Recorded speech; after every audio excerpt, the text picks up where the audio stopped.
pinakamatindi ba problema mo ngayong umaga, Dia? Sino may matinding problema ngayong umaga?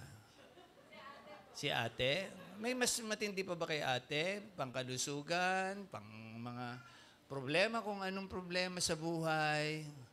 Ano kaya sinisignify ng lemon na ito ni Pastor? Pero thank you, Ma'am Tessa. Lagi kaming may lemon. Sabi ko nga, Ma'am Tessa, thank you ha. Meron, mamaya. Kukunin mo to? Kukunin mo to? Ha? Oh, yellow. Here. Okay. Oh, yeah. There. Oh, there. Oh, sabi ni Aya siya, may pinakamalaking problema. Sino ang problema ni Aya?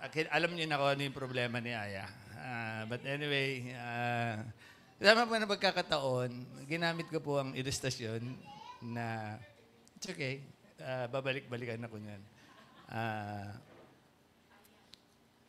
Lahat po tayo ay may mga masasabing realidad sa buhay, katotohanan sa buhay na kakaharapin, at supposed to be sa isang aspeto ng mga pangako ng salita ng Diyos. Ito po yung ating makakayanan, ito po yung ating mapagtatagumpayan, no? At patuloy na ating maisasapamuhay po ang ating pananampalataya na ito. Marapatin po, buwan ng Abril, at yung iba nangangamba ngayon kasi sa April 22 daw po ay lilindol ng 8.2 something, mga kung ano, mga bali-balita na walang kabuluhan. No? And yun nga daw pong isang, again, mga modern day Nicodemus na kung saan galing ang kanilang mga kaalaman, ay alam na natin. No? Patuloy kaming nagpapaalala sa inyo. Yes. Ay, yellow.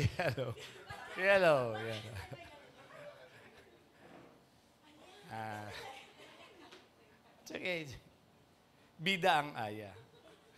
Hindi ang Esa, bida ang Aya. Kami na God and natunan. It's okay. You know, last Monday and Tuesday, dama ko po yung, sabi ko sa inyo, Psalms 118, di ba? Sino mga nakaranas sa inyo, near death kayo? Yung ganun. Ay, siyempre, mga veterano natin dito, Ma'am Jane, Ninong Coco, mga nagdaan sa kung ano, sino pa kaya. And ganun din, lalo na nung auno, hindi ko na lang po pinag-alala, kasi doon ako tututok mamaya eh. Ang aking mag-iina, na although, siyempre, at that time, gusto ko na rin dapat magpadala sa ospital. Pero iniisip ko, kasi lahat ng senyales na para akong kukulaps, uunahan ko na. And I really thank the Lord. When I sought Him, He answered my prayers. Na po. That's why sabi ko nga sa inyo, sa umagang ito, ongoing po kasi kami ng mga check-up ni Sister Michelle, okay naman. But siguro, kung timetable ni Lord, isa lang request ko nung auno. Kasi nung auno, April's Fool Day. Maraming mga siraulo nung auno. Oo, na. Lord, wag mo akong kukunin ng auno. Masayang-masaya yung siraulo na yun pag sakasakali. In-answered prayer naman ako po. Nandito pa ako sa inyong harapan ngayong umaga. Ano po? And ano kaya yung mga expression ni Pastor ngayong umaga? I would really just like to relate. Pag sinabing relate, inuugnayan ko po kayo sa inyong mga karanasan sa buhay. And typically, lalo na yung mga updated sa current events, may mga gagamitin akong idioms ngayon or yung tiniterm na proverbial mga sayings. Yan. Katulad nga nitong lemon na ito. And sabi nga po dito, may mga, para lang po trivia ha, kung hindi man kayo nanonood o nanonood kayo, bahala na kayo, mayroon po daw idioms na binabanggit. Life's, sabi dyan, yung mga realities of life na yan. When life gives you tangerines, titignan ko yung mga mukha ng mga nanonood ng mga... Pakisabi nga sa mga katabi, may tangerine ka ba ngayong umaga? Oh, lemon. Di-differentiate natin ang lemon sa tangerine. Muna, nasa ilustrasyon pa lang po ako. Pero ito po ay trivia, learning ano po ito, maganda ito. Kasi sa susunod, hindi lang lemon ang ibibigay kay pastor, sasamahan na ng tangerines. Ano po ba yung tangerines? Ma'am Tessa, makinig ka. Ano ba yung tangerines? Pangkalusugan yun, no, yung tangerines. Sabi dito, dadagdagan ko lang po, this is symbolical of an idiom. Kung may lemon, na ano ba ang lemon? Lagyan natin ng idea ang lemon. Meron sinasabi sila na ang lemon daw po nagsisimbolize sa tinatawag na ito po yung mga ilang bagay na binabanggit patungkol sa lemon. Ugnay-ugnay po ito, no? Lalagyan ko lang po, babasahin ko lang yung aking note. Sabi dito,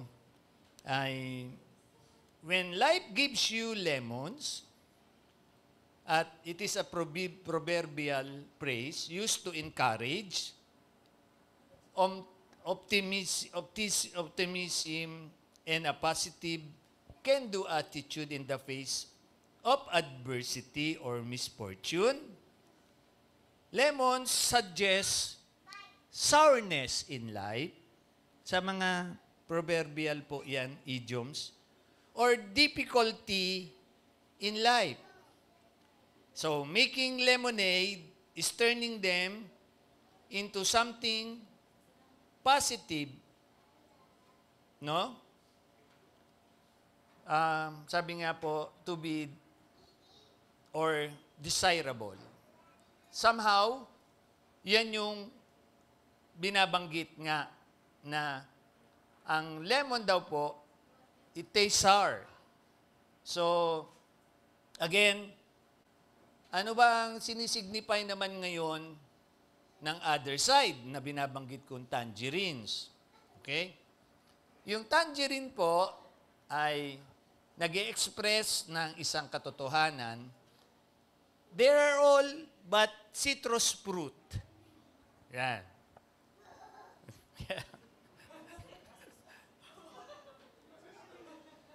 Si Aya po ang tangerine ko sa buhay ngayon. Kaya kinakaya ko pa po gumampan. Kayo po ay mga tangerines ng buhay ni Pastor, kayong mga kapatiran. Ano ba meaning ng tangerines naman? Okay. Siyempre, meron ako ditong magandang pwedeng gamitin na concept din po. Napakaganda rin pong makita ito. Sabi diyan, magkaiba sila, huwag nyo silang pagkakamalan ng orange, ha? Ewan ko sa Pilipino kung ano ang tawag natin dito. Pero sabi diyan, tangerine and orange are not the same, but of course, they are citrus fruit. And then, sabi nga din po dito sa isang napakahalaga pong idea, although tangerines are a subgroup of mandarins, so more on the, yung halaman siya talaga ng mga either sa China, Japan, or whatever. Then while oranges are a hybrid of pomelos and mandarins combined. But ang malaking kaibahan po ng tangerines, typically, sabi diyan, it is smaller, sweeter, and easier to peel.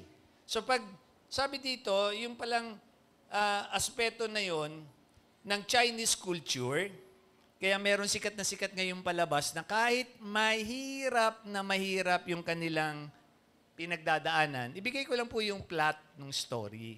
Pero panoodin nyo din para umiyak daw kayo, para ano. Pero hindi ko naman po pinanood yun na nagka-current events lang ako. Ano bang pinagkakaabalahan ng mga tao kahit ng mga Kristiyano? No? Sinasayang ang mga oras nila. Si Pastor, ang purpose ko po nang nagbe-breaker ako, nagtitingin ako, tinitignan ko ng mga pinagkakaabalahan ng tao na kahit Kristiyano. Hindi ko alisin yun. No?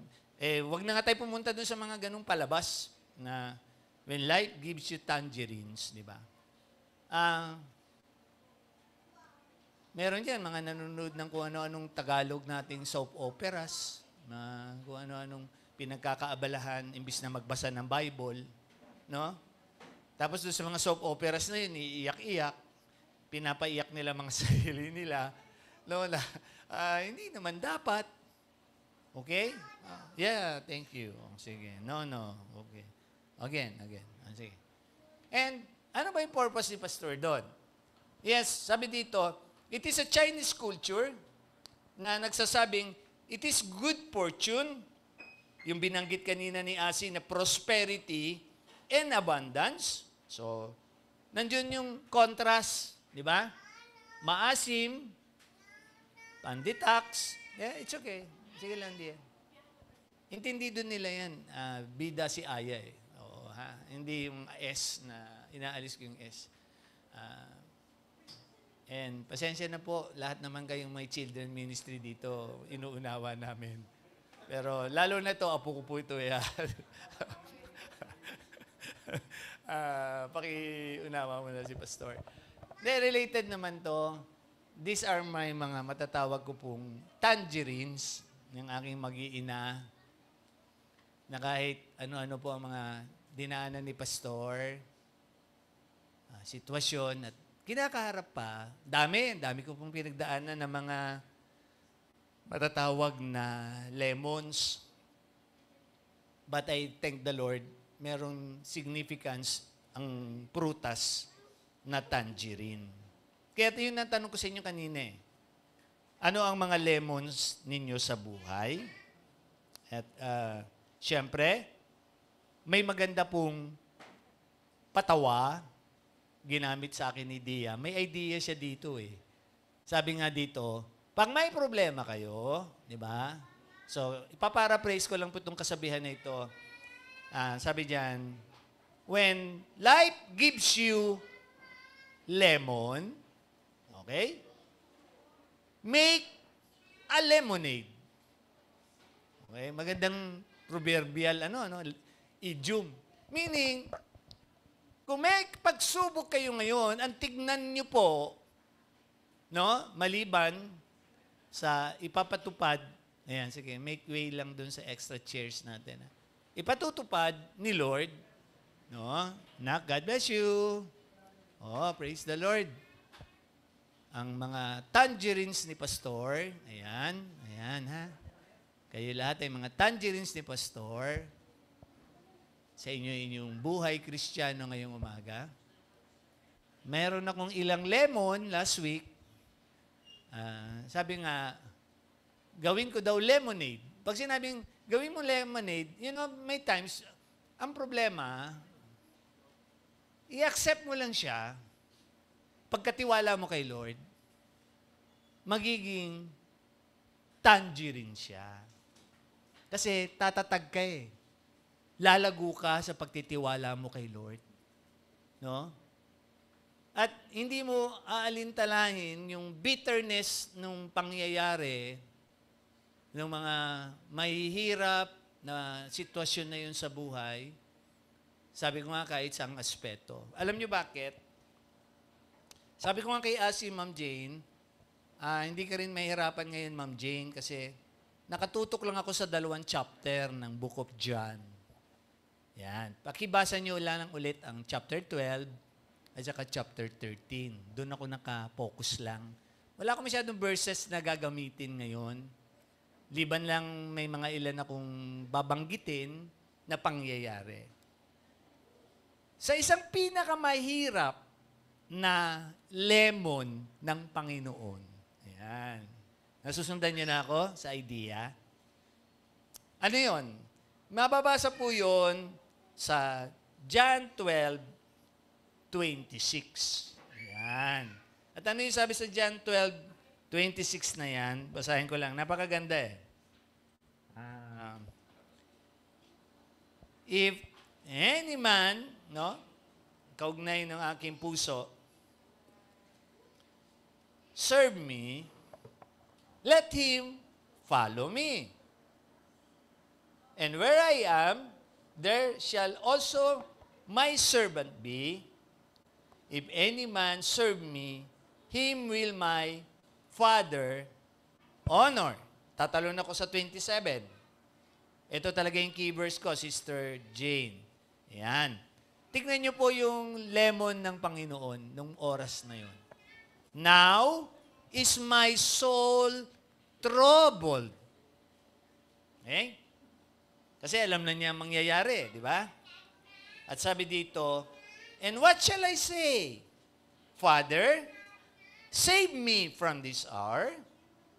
No, but for this cause came I unto this hour. Tanggap ng Panginoon yung kanyang kinakaharap. Tanggap ni Pastor ang lahat ng mga katotohanan ng paglilingkod sa Panginoon. Tanggap ni Pastor. Yan, ganda ilustrasyon. Ang mga katotohanan sa buhay namin, pampersonal.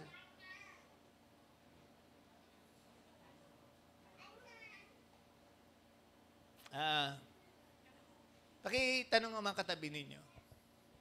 Tanggap ninyo ang mga pangyayari sa buhay ninyo.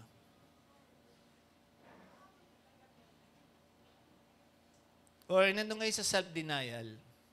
Kasi yung ibang Christian ngayon, nasa self-denial pa rin.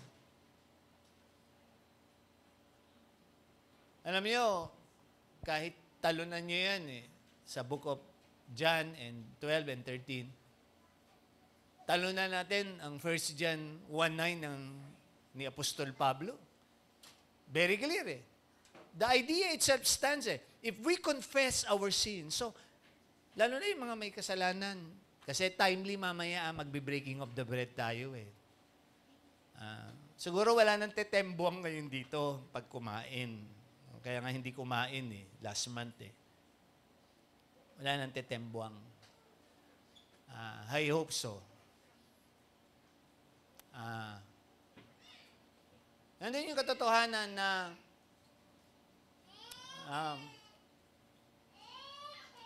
yung life's consequences nandiyan. Kailangan lang tanggapin. At sabi ng Proverbs, tandaan ninyo, hanapin mo na lang, Ma'am Jane, ang matalino, nagpapatuwid. Kaya nga sila tumatalino Di ba? Nagpapakorek. Pero ang hangal daw po, fools, sabi nga, alam na. Dalawa nga yung lagi kong binabanggit ever since Ang knowledge daw po, pag ginamit mo sa tama, ang tawag sa'yo, matalino ka. Yung kaalaman. So, kung ano man bagay yan, literal, talent. Pero ngayon, spiritual, I'm speaking spiritual. Yung mga kaalamang spiritual, pag ginamit mo sa tama, matalino ka sa Diyos. Pero, kung yung mga kaalaman na yun ay hindi mo gagamitin sa tama, ang tawag sa iyo, hangal ka or fool. Fool ka. Proverbs says, siyempre, si Pastor, through my years nga po ng pagpapastor, sabi ko nga sa inyo, kahit sa mga baguhan naming kapatiran, as of now, I have so much lemons na pinagdaanan sa buhay. But, overruled ng mga tangerines. Mga tangerines sa buhay na ito. Kaya nga, yun yung plot ng story. Huwag nyo nang pag-abalahan, panoodin. Di ba na lang gusto nyo umiyak-iyak din? Panoodin nyo, di ba? Yung life gives when life gives you tangerines. Magkukulay ano kayo? Dark orange pag nanood kayo. Hindi, joke lang. Joke lang po. But anyway, sabi nga, talon ako sa 12, talon ako sa hanggang 13. O, sino ang dadaig sa Panginoong Jesucristo sa kanyang lemons ng panahon na yun? Ha? Iaalay niya ang buhay niya para sa kaligtasan ng sangkatauhan? Ang bigat niyan. Mababasa natin yan hanggang tumalon kayo sa chapter 13. Kasi mamaya, timely, first Sunday natin ngayon, magsasalo din po tayo ng ating breaking of the bread or yung Lord's Supper. Timely, maggugunita na tayo bago gumawa pa yung mga kung ano-ano diyang relihiyon ng kanilang Semana Santa. Naghintay kami ng imbitasyon. Ninong Coco, imbitahin nyo kami para makapag-break naman tayo, makapag-sarap naman tayo. Ay, huwag maingay. Tayo lang pala yun, sakali. Ninang Je, saan ba tayo? Hindi pa tayo natutuloy eh. So,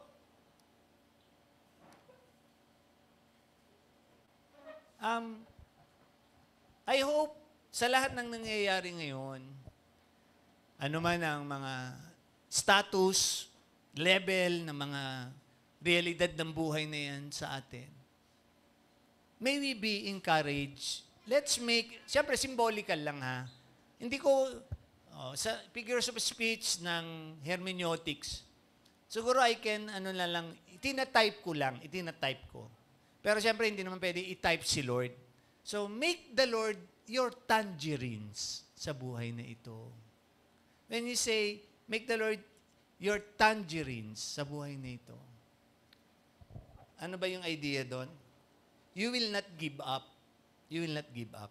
Yung pala meaning nung storyline na yun eh. Life goes on if you keep living. Yun pa yung nilalaman nung storyline na yun. And not to give up. Not to give up. Pinaparaphrase ko siya ng Arlene na kaninang umaga, di ba? Nag-greet eh. Any referral? Dia wants to go back there to New York. Yun ba tangerine mo, bebe? Tingnan mo. New York? New York, New York! Oh, ano ba yung sayaw nun? Anong tawag? Ano yung kantang yan? May nakakalam. Oh, very good. Very good si Ma'am Geraldine, di ba? Diba? Start spreading the news. Mga ganun yun. Pero hindi. New York, New York.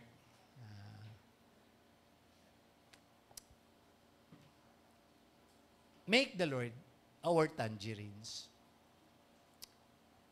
Let's not give up. Ano man mga sitwasyon natin. For one, I am facing challenges, dami kong dinaanan bago hanggang marating ko itong 33 years na po akong nagpapastor. Mag-34 ako sa darating na August. And pag tumitingin ako sa mga aspeto na yon, meron akong ending song napakaganda eh. Ginamit ko nga kagabi sa worship team. Nag-prayer night po kami dito. Nag-adapt ako. Ang ganda eh, kasi if you go back ang Panginoong Jesucristo, well, of course, the Godhead, yung kanilang naging lemon ng likhain nila ang sangkatauhan, no? Still, nagpatupad ng Diyos ng paraan eh. Pumili siya ng bagong lahi, kay Noah, etc., hanggang kay Jacob, etc., hanggang Israel na yan. Binuksan niya ang kanyang iglesia, kasama na tayo doon sa iglesia na yon. And walang angad ng Panginoon kung hindi ibigay sa atin yung tangerine na yun. Tangerines na yun. That what? Sweet and easy life. Kasi Pansinin niyo yung mga alagad ng Panginoon, di ba? Nung sabi niya, tumawid kayo, nagpiprayer ako pa dito, wala, yung mga alagad niya, sagwan ng sagwan magdamag, hindi makatawid-tawid. No? Tingnan niyo yan sa John 9. Hindi makatawid-tawid. John 9, John 8. Hindi makatawid. Pero nung sumakay siya sa bangka, ang bilis dumaong doon sa paruroonan nila. There are times wala sa puso natin, hindi nakasakay sa mga puso ng buhay natin, ang Panginoong Hesukristo. And kaya, hindi nyo makita how. Kaya nga, may mga ibang songs na napakaganda, yung Christian song yun, Mama, yung sweet, di ba? Sweet name of Jesus. Napakadami. Kung gagamitin ng isang hinirang niya. Kesa kung ano yung mga pinapakinggan nating mga kanta, kung mga walang kabuluhan na bagay na sa mundong ito, it will make us really not give up. I hope, hihirap pa po ang buhay. Tandaan natin yan. Makikita natin yan sa ating mga paligid. Pero, can we bless the Lord? Maayos po ang mga buhay natin sa Panginoon. Siyempre po, per level of faith yun. Per level of status. Sabi nga ni Sister Marie kagabi, nakakatouch eh. Hindi niya tinitignan yung ano yung meron yung ibang kapatiran. Basta nakalagay sa puso niya, bless siya. Kasi nakikita niya yung ibang kapatiran nasa ganung level. Tanggap ni Sister Marie kagabi, ito yung Sister Marie, no? Yung status nila. Di ba? Na dati, Brother Nerio, ang hirap talaga noon na nasa abroad ka. Yung mag-ina mo, nandito. Nung na-answered prayer naman siya, wala ka naman trabaho ngayon. So, pero, kamusta, di ba? Ayan kayo, meron kabuhayan na pinatupad si Lord, na regular si Sister Marie sa kanyang pagiging guro. Ha? Sabi ni Sister Marie, hindi sila mayaman, pero lumaki sila sa Panginoon, sa Marinduque. No? Walang paghahangad, walang social climber, ha? Walang may sakit na ano yung sakit na yun, naninilaw? Ano yun? Sakit na yun, naninilaw? Yung maraming hepa, yung maraming mga kwintas na makakapal. Hindi naman natin inaalis yun kung may kakayanang bumili. Di ba? But, gagamitin ni Pastor yun. Kasi yung mga kwintas yung makakapal na yan, mga singsing din yung mga ialay nyo dito mamaya yan sa offering. Ialay nyo dito. May paglalagyan yan. May paglalagyan yan. Kay Ma'am Ningning, may paglalagyan kay Ma'am Ningning. Sasanla mo? Ano, bawal? Bawal magsanla. Benta. Oh, very good. Bawal tayo magsanla. Bawal tayo magsanla. There's so many tangerines in life. Pero baka hindi nyo lang na-appreciate yung sweetness niya sa buhay natin. And today, kasama ng tema, tatahak tayo doon, sa chapter 13, di ba? Naituro ko na ito dati, yung Lord's Supper po, into, aspect yun ha. Una, nagpahanda si Lord, doon sila sa upper room, then nandun na sila, mayroong first serving, para bang may first serving muna. No? Yung dip, yung bread, wala pa dun yung Lamb of God. Kaya nga, bago nila, sa serving ng Passover Lamb, bago nila kainin yung Passover Lamb, dapat, ready kayo mamaya para walang tumembuang. Alam ko wala nang tetembuang ngayon dito. Magpaparaphrase tayo, doon tayo sa setting na yon ng banal na hapunan. And then, tumayo ang Panginoon, pansinin ninyo, diba? Hinugasan niya ang mga paa ng kanyang mga alagad. In our ministry po, tandaan ninyo yan, only used, it's that an ordinance. Ang ordinance lang po sa church, dalawa. Ang tinaguri ang breaking of the bread, na po, at yun nga po, yung aspeto na pinapatupad natin, madalas, yung pagsasalo buwan-buwan, it is an institution.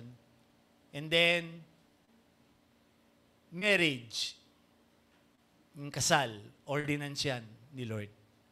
So, Pastor, yung feet washing ba, ordinance? No, but it is a symbolical cleansing na pwedeng gamitin ng church para mapaalalahanan tayo. Isang taon na naman ba tayong lumakad sa mundong ito? At nadumihan ang ating mga paa-paa. Yan. Ihanda niyo po ang inyong mga sarili mamaya, lalo na sa mga bago naming kapatiran. Sa mga nasa tahanan, pakihanda po ang inyong mga planganita or tabo, no? Just join us mamaya po kasi we celebrate this mga tinatawag naming katotohanan. Again, baka titignan ni Lord dito mamaya kung meron dito mga na-promote, kung mataas na ba ang kanilang katatayuan, pagkatao, at wala na ba ang humility sa kanila mamaya. Makikita ni Lord yun. Makikita. No? Makikita yun. No? And so, balik ako po sa pinakang endpoint ni Pastor. Hindi ko po pagkakatagalin ang aking pinapahalagang katotohanan na ito. So, yung difficulty in life, it will really be, masasabi kong, not a lemon, but a tangerine. Kung makikita nyo lang yung mensahe ko last Sunday, big difference ng buhay sa Panginoon. And I really thank the Lord, yung Psalms 118. Tandaan nyo, daming issue, no? Pero yung pinakang mahirap na katotohanan ng tinanggap ng Panginoon, pansinin nyo, basahin nyo chapter 13, nang siya'y i-betray ng isang pinagkakatiwalaan niya, si Judas. No? Nang siya ay i-deny ng isa daw na malapit din sa kanya, si Pedro. Okay? So, pakita sa mga kamay na nagmamahal sa Panginoon. O mga Juan, sino mga Juan dito? Ayan, di ba? O. But ayaw nyo yata. Ayaw nyo maging mga Juan na nagmamahal sa Panginoon. Ha? So sabi ni Juan sa 1 John chapter 4, kung mahal natin ang Panginoon, walang mahirap. Sundin siya sa mga buhay natin. Di ba typically, kung mahal natin ang ating asawa, kahit ang mga mister dito sa Holy Intro, ang babait eh. Sumusunod kami sa mga misis namin.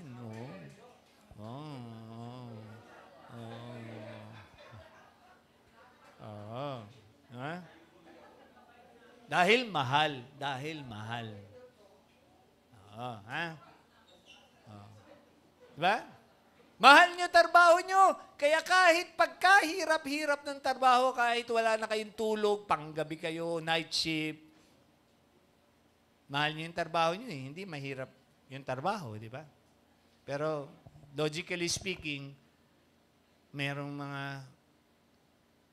kalooban ng Diyos na dapat na ipapatupad sa mga buhay natin. So, lahat po yung aspeto na yan, nandyan eh. Mababasa natin sa Biblia. Hindi ko na magano ng mga verses kasi yung idea lang po pinipresent ko sa inyo. And tulad ni Apostol Juan, mahal niya ang Panginoon, hindi niya iniwan ng Panginoon. Hanggang sa huling sandali niya, hanggang dun sa tinagurian na mga pangyayari.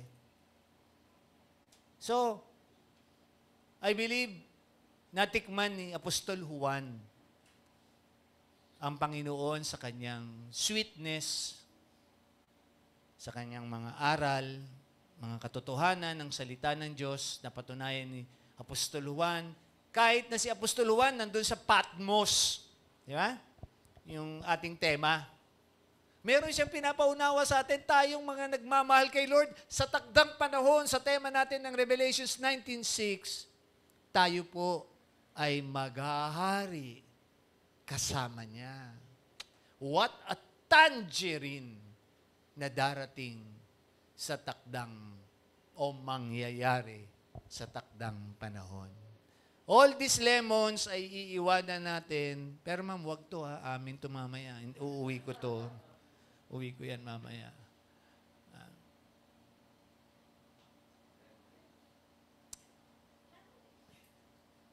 May mga, si Pastor ngayon, samahan nyo kami sa 4 prayers. Meron kaming mga, siyempre, hindi kami exempted. Sabi ko nga, but we thank the Lord na nandito kami sa katatayuan na ito. Andito kami, pinapatuparan ng Diyos ng kanyang mga gawa. Andito kami kasama ng mensahe kagabi. Sa kanyang kabutihan, minsan sinasabi nyo lang yun, kinakanta nyo lang yun eh. God is good.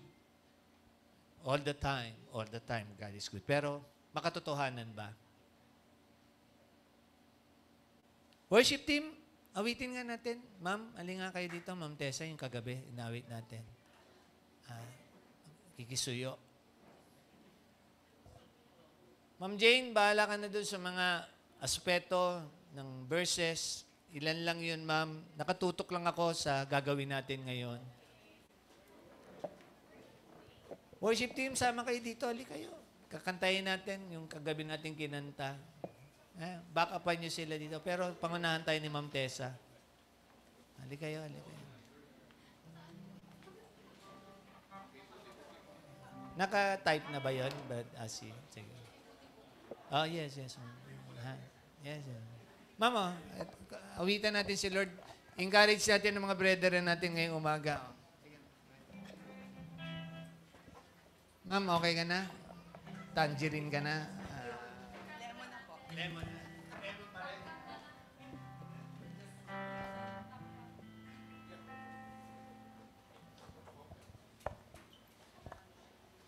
Tayo po ay umawi.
gamitin. Sama po ni Pastor. We just like to really encourage you all po. Kahit si Pastor ninyo, sa pinakamataas din po namin mga kinaharap, pangyayari sa pananampalataya na ito. Dami po eh. Dami ng karanasan ni Pastor. 34 years, magte-35 sa August. Dami na pong mga lemons. Pero mas marami po ang tangerines ng Panginoon. Mga katotohanan na dapat po makita ninyo yung Romans 8:28. Lagi ko pong gamit yon sa mga pagpapaalala, pag may mga pangyayari. Dalawa lang naman po lagi yan.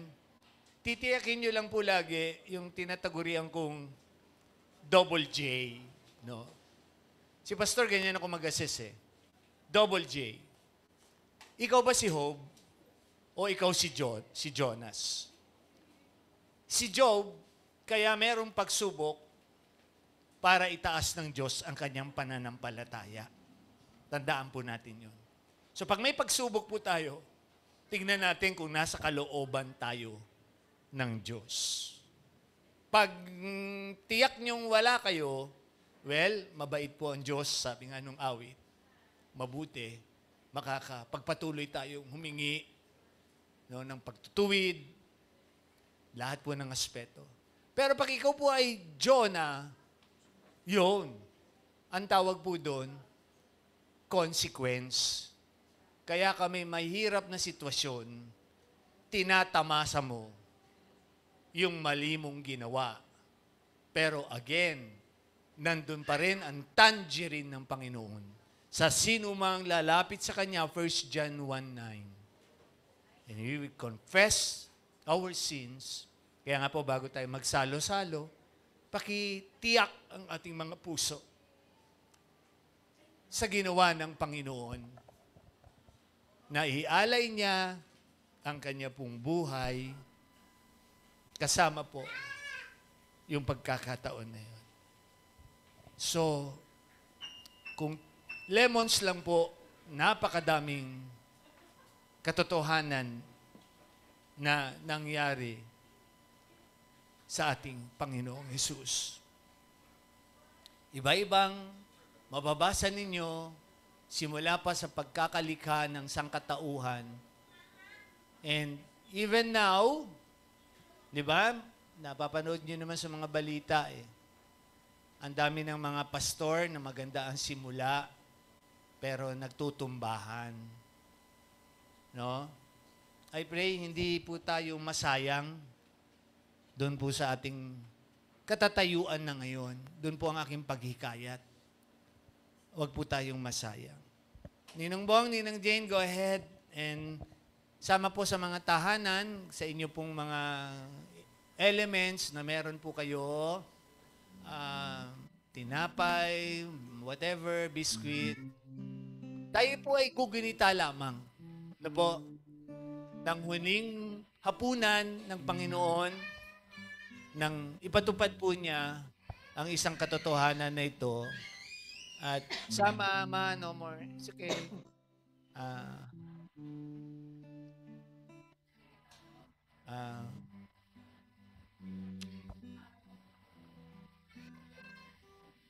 Yeah. So, again po, mamamanik lang si Pastor. Huwag po nating sayangin. Ang Panginoong Hesus po ay nag-alay ng kanyang buhay, namatay po siya sa krus ng Kalbaryo. Para sa buhay na meron po tayo ngayon. Kaligtasan, mag-ahari tayo sa takdang panahon. Siya po ay muling nabuhay. Paalala lang po, siya po ay muling babalik.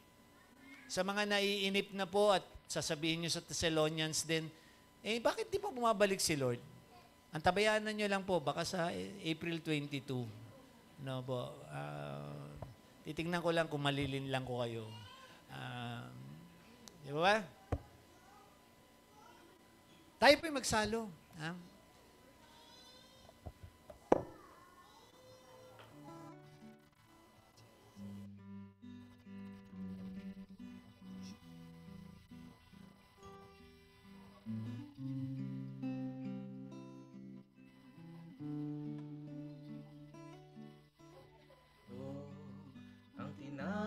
ng buhay, kanin mo, makibahagi.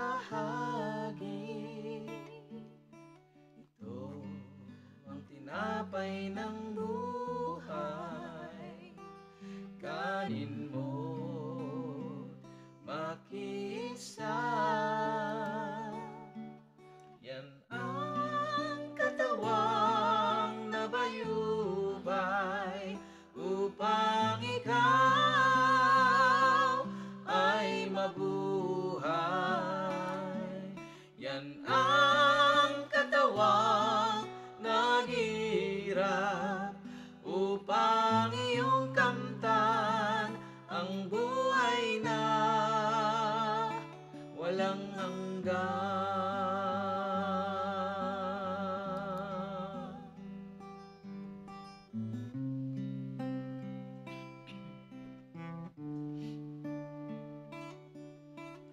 Ito ang saro ng bagong tipan, inumin mo, makibahagi. Ito ang saro ng bagong tipan, inumin mo, makiisa. Yan ang dugong dumanak upang ikaw ay luminis. Yan ang dugo ni Kristo na para sa iyo doon sa Kalbaryo ay tumigis.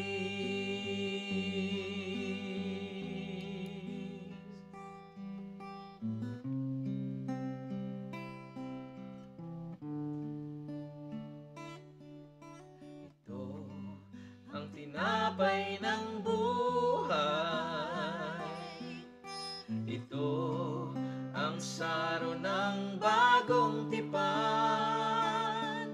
Yan ang katawang nabayubay, yan ang dugong itinigis. Ito ang aking patunay, ako'y kasama niyang namatay. Ito ang aking ipahayag na magbabalik si Jesus na buhay,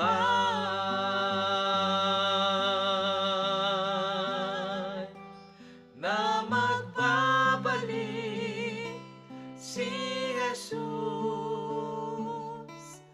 na buhay.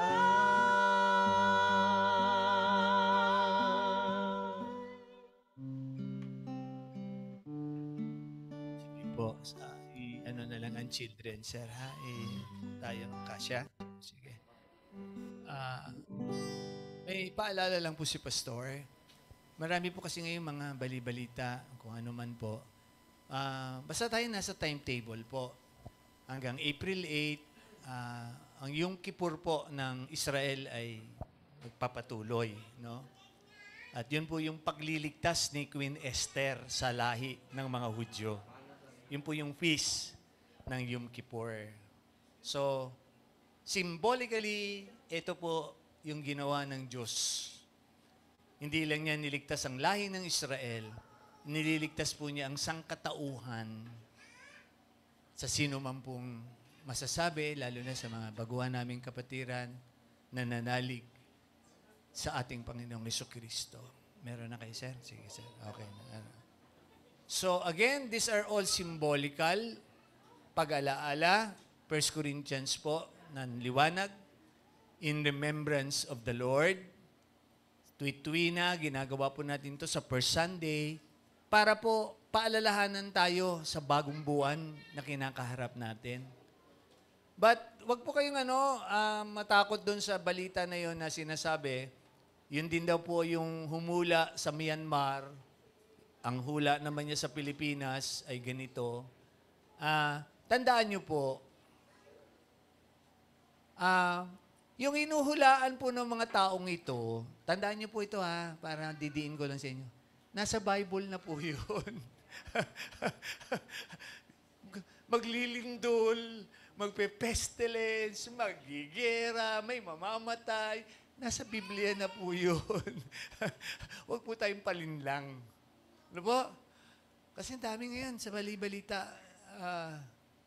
So ano po yung tatlong pangako na yon? Ang Panginoon po ay babalik ng buhay sa ulap. Kukunin po niya tayo. At hindi lang tayo ligtas, buhay na walang hanggan, etc. Ang tema po natin, pang ano na po pang matatawag ko nga pong naroon na po sa sukdulan na katotohanan. More than a tangerine, maghahari po tayo kasama ang Panginoon sa takdang panahon. Sabay-sabay po natin kainin ng tinapay na nagsisimbolo po ng katawan ng ating Panginoong Jesucristo.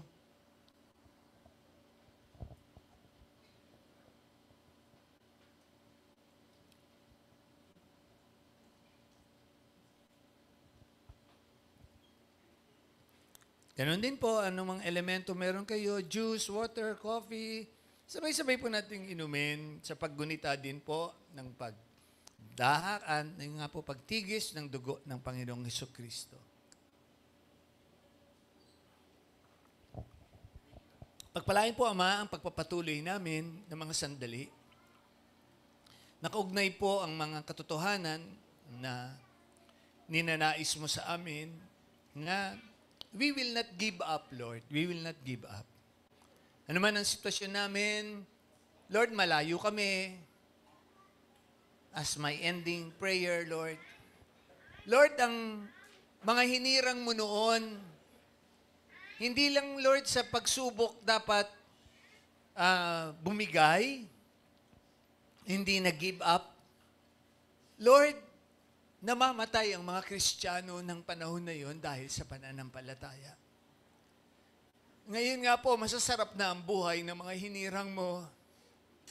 Hindi namin inaalis, Lord, kung mga pagpapala, nandyan po. But Lord, dapat ma-appreciate namin yon, yung buhay na meron kami.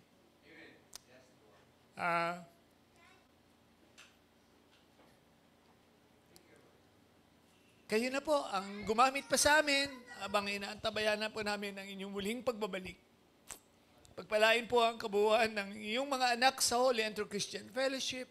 Lord, alam namin, ito po yung vision na pinatutupad mo, mamuhay kami ng may kabanalan at katotohanan hanggang sa inyong muling pagbabalik. Maluwalhati ka, O Diyos, sa pangalan mo, Jesus. Amen. Amen. And amen. Amen. And kasama po ng amin pong pagbati sa kabuuan ng mga kapatiran, ako po yung